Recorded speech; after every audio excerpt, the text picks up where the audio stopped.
Everything seems like it's shifting right now. And I don't mean that in like a vague motivational poster kind of way. I mean, I know so many people whose jobs are different, their cities are different, the industry that they built their career in is completely unrecognizable right now. The institutions that we were like counting on to stay stable, a lot of them aren't. And I mean, even oil and gas.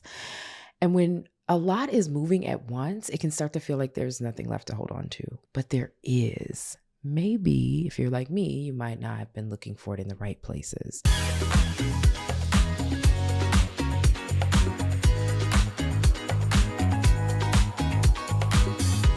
So, welcome back to the Humaning Well podcast. I'm Amber Cabral. This is April, and all month we are talking about holding on to yourself when life gets disruptive, because this is a disruptive time. Okay. Last week we talked about receiving, and it was my birthday. Today, we're talking about something that I think is just as important: the specific practices and habits that keep you grounded when everything around you is moving. For the sake of this conversation, let's just call them anchors, things that keep you anchored. I want to talk about two things with myself from my own year so far. Well, three actually. Two things that I held on to and one that I let go. All right. And I'm going to pick it back up. The one thing that I held on to is every Saturday or Sunday, I protect 3 to 4 hours for myself. No agenda, no deliverables. Sometimes I just use that time to take a bath. Sometimes it's music. Sometimes it's reading. Sometimes it's learning something that I'm really interested in.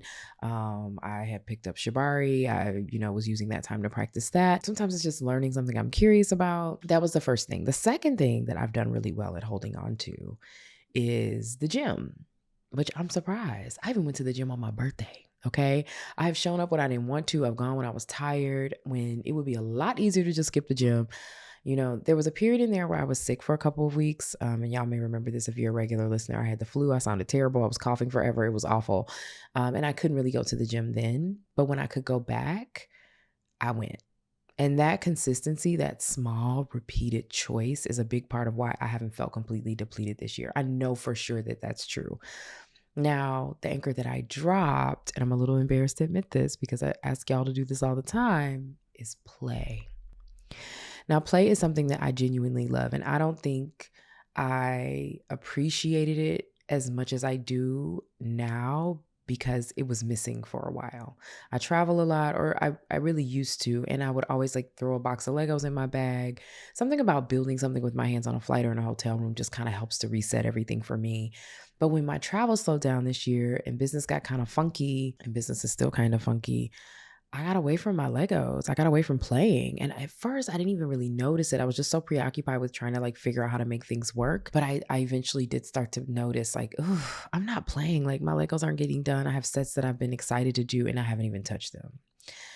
And for full perspective, historically, I've kind of made a practice where I divide my year into like play curriculums. Like the first 6 months of the year, I have a curriculum. The second 6 months of the year, I give myself something else. And so that could be something that I want to learn. It could be something I want to explore. It could be just something that I just think is fun. Like whatever my fun little curriculum is, I usually give myself a play curriculum. And this year, in addition to Legos, which are usually routine for me, I decided I wanted to learn chess. The app is right on my phone. I might have opened it twice. I've also recently discovered that I really like pool. I'm not great at it, but I keep meaning to make time for it and I haven't. I mean, I could tell you it's because I'm working on a book and that I have a due date and my bandwidth is stretched. And that is true. But if I'm being honest with myself, I haven't even been aggressively working on the book. So what I'm really sitting with in this moment is that I let play slip, not because I was too busy, but because I stopped treating it like it counted. And when something stops feeling like it counts, it keeps getting moved down the list until it falls off entirely. When I don't play, something shifts in me. I'm more serious. I'm irritable. I tend to carry more like heaviness in my energy. People can pick up on it. I already like my natural register is a bit like serious initially. And I think when I'm playing, it gives me a nice lightness that I think is important to show in how I connect with people. When I'm not playing, the people around me don't get that lighter version of me, and they deserve that. And so do I. And so I'm sharing the anchors that I have kept and the one that I dropped because I want to be honest with you and myself so that I can get back to it. Because if I can't own it, how am I ever going to get back to it? When most people think about the anchors, I think we think about, really big structural things like home, job, community, routine. And those things absolutely can ground you. But if we're being honest, that's like where we're seeing all the fluctuation right now, right? So if your anchors are completely these external, really big things, you're going to feel really unmoored every time things shift. And we are in a season of constant shifting. So I think we have to think about anchors a little bit differently. And so the anchors I'm talking about live inside your day-to-day choices, your Saturday morning, your gym habit, your creative practice, your weekly call with friends, people who really know you. No one can disrupt those but you. And they don't disappear because the economy's changed or your company's restructured. They disappear when you decide to stop choosing them. Okay. And we tend to sacrifice those things kind of first, right? When life gets hard, we think we need to protect the anchors that are very productive, our work habit, financial discipline. And those do need our attention. Like that's real. But we let go of the things that like are also really good for our spirit and impact how we show up, play, rest, pleasure, creative time. We tell ourselves we'll get back to those things when stuff calms down, but like what happens when you're in a long season and there's no calm? Okay, things are just moving. And so we end up losing those things, and then we wonder why we feel a little bit less like ourselves, or like, we just aren't quite feeling good in our bodies, or whatever that looks like. The Saturday window, if I'm being honest, like, I should say the weekend window, because sometimes it's Saturday, sometimes it's Sunday, but it kept me from running myself into the ground. Like it gave me like I know I'm going to get a bath this week kind of feeling. And play, when I'm doing it, it keeps me from feeling really rigid.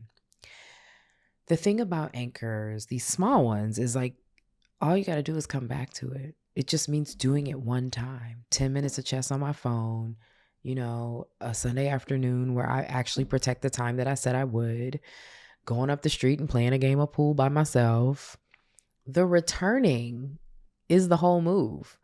And I know sometimes what keeps people away longer is that we feel guilt or shame about stepping away from them. And we like to beat ourselves up because we haven't done what we said we were going to do. The brain does that sometimes.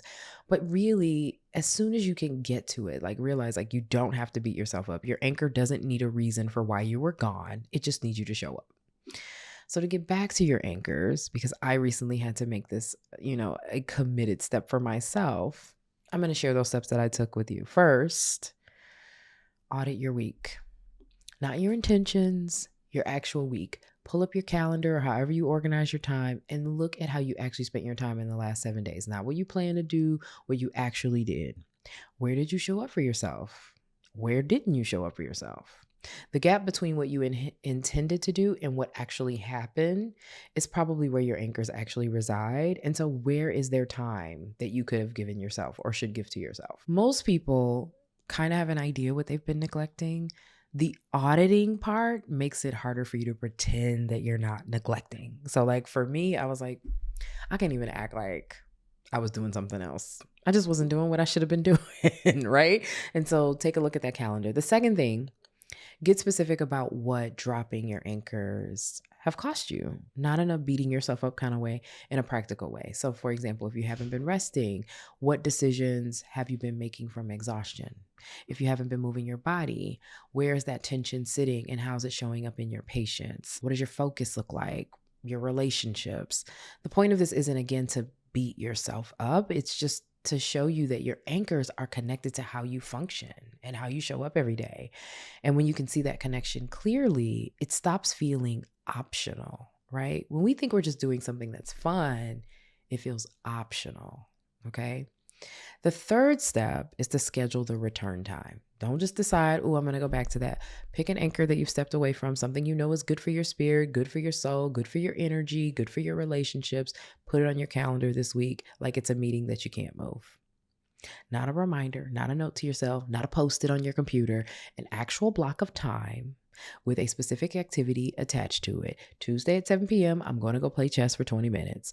Sunday afternoon, no plans until I make sure I take a bath. The decision without the scheduled time is kind of just a good intention. And candidly, how many of those have you already blown through? right? I did this exercise while I was, kind of coming to the realization. And when I did it, I came out with like a couple concerts booked with some friends, a dinner date, a museum trip, and I planned my birthday celebration that I had last week. So overall, holding on to yourself when the world is disruptive isn't always going to look like strength or discipline or productivity and having everything figured out. Like, it's just not. Like, it's sometimes softer stuff. Sometimes it looks like building something on, with your hands on a Saturday afternoon. Maybe you're gardening. Sometimes it's going to a gym when you thought you didn't really want to go. Sometimes it's 3 hours on a long weekend where you can just put your feet up on the couch and read, right? You have to realize that you get a say in how you feel in your life and how your life feels. And that includes making room for the things that feel like you. If this episode resonated with you, please share it with someone you know who has been running, but not necessarily taking care of themselves. And I'll see you next week.